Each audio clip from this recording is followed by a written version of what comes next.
Chers amis, auditrices, auditeurs de notre chaîne YouTube Tumenye Kristo Urumuri na Kiliziya TV, paix de Jésus-Christ. Notre chaîne YouTube Tumenye Kristo Urumuri na Kiliziya TV, nous sommes heureux de vous le communiqué de presse de l'Association des conférences des ordinaires du Rwanda et du Burundi à Koreb, à l'issue de son assemblée plénière ordinaire du 9 au 12 novembre 2025 au Centre interculturel national Oasis de paix et de réconciliation SINOPR à Bujumbura, Burundi. Le cardinal, les archevêques et évêques membres de l'Association des conférences des ordinaires du Rwanda et du Burundi à Koreb se sont réunis du 9 au 12 novembre 2025 dans leur assemblée plénière ordinaire au Centre interculturel national Oasis de paix et de réconciliation SINOPR à Bujumbura, Burundi. Le jour d'arrivée, au cours des agapés fraternels, Son Excellence Monseigneur Bonaventure Nahimana, président de la Conférence des évêques catholiques du Burundi, en sa qualité de président en exercice de la Koreb, a souhaité la bienvenue aux membres de l'association. Le lendemain matin, après la messe, il a procédé à l'ouverture des travaux. L'ordre du jour comprenait les points ci-après. Premier point. Échange sur la situation socio-ecclésiale de nos églises. Deuxième point. Échange sur les conclusions de la 20e assemblée plénière du symposium des conférences épiscopales d'Afrique de Madagascar, CHEAM, récemment tenu à Kigali, Rwanda. Troisième point. État des lieux des instituts catéchétiques de la Koreb. Quatrième point. Lecture commune de Dilexité. Première exhortation apostolique du pape Léon XIV. Cinquième point, divers. Premier point, échange sur la situation socio-ecclésiale de nos églises. Les évêques du Rwanda et du Burundi ont d'abord souhaité la bienvenue à son Excellence Monseigneur Emmanuel Ntakarutimana, évêque de Bubanza, et son Excellence Monseigneur Leonidas Nitereka, évêque de Rutana, qui participait pour la première fois à l'assemblée plénière ordinaire de la Koreb.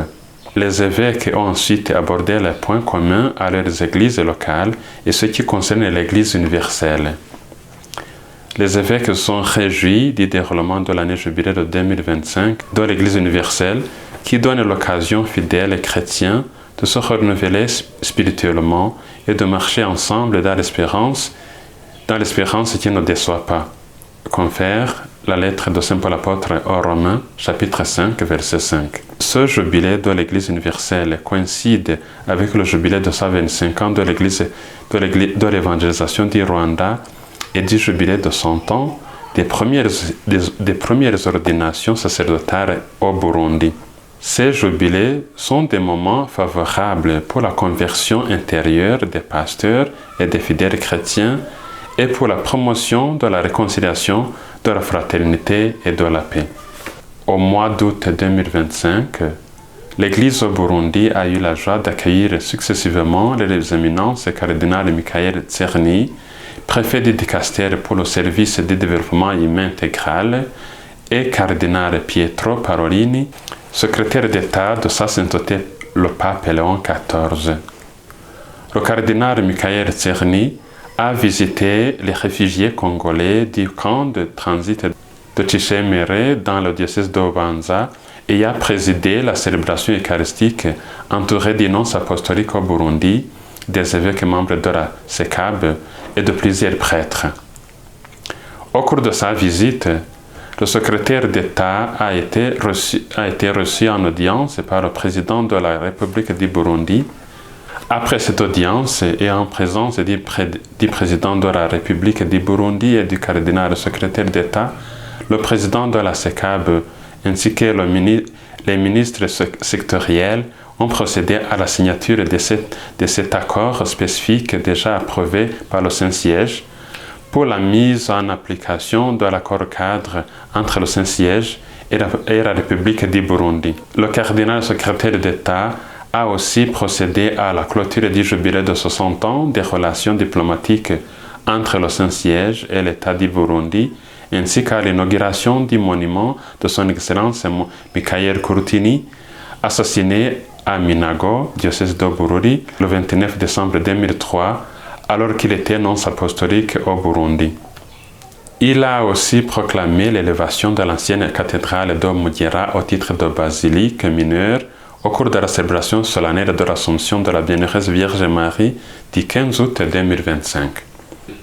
L'Église au Rwanda a eu la joie d'accueillir du 30 juillet au 4 août 2025 à Kigali la 20e assemblée plénière ordinaire du Sheyam, qui a été clôturée par un pèlerinage au sanctuaire marial de Kibeho.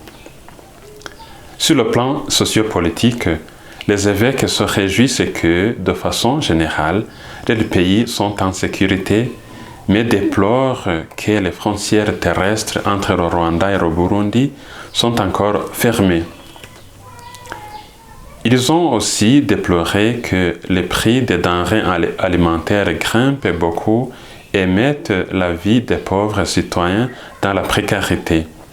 Ils réitèrent leur exhortation au gouvernement du Burundi et du Rwanda de poursuivre les négociations pour la normalisation de leurs relations permettant la libre circulation des personnes et des biens. Ils ont aussi exprimé leur solidarité et leur proximité dans la prière envers la population de l'Est de la République démocratique du Congo, encore en proie à la guerre et aux violences meurtrières, et envers les réfugiés de la région des Grands Lacs. Deuxième point. Échange sur les conclusions de l'Assemblée plénière du Sheyam, récemment tenue à Kigali. Les évêques ont aussi échangé sur les conclusions de la 20e Assemblée plénière du Sheyam tenue à Kigali du 30 juillet au 4 août 2025 sur le thème « Le Christ, source d'espérance, de réconciliation et de paix, la vision de l'Église famille de Dieu en Afrique pour les 25 prochaines années 2025-2050. » Ils ont beaucoup apprécié le contenu du message final du Sheyam qui donne une vision de l'Église famille de Dieu en Afrique pour les 25 prochaines années, enracinée dans le Christ et articulée sur 12 piliers en rapport avec les défis de l'évangélisation en Afrique.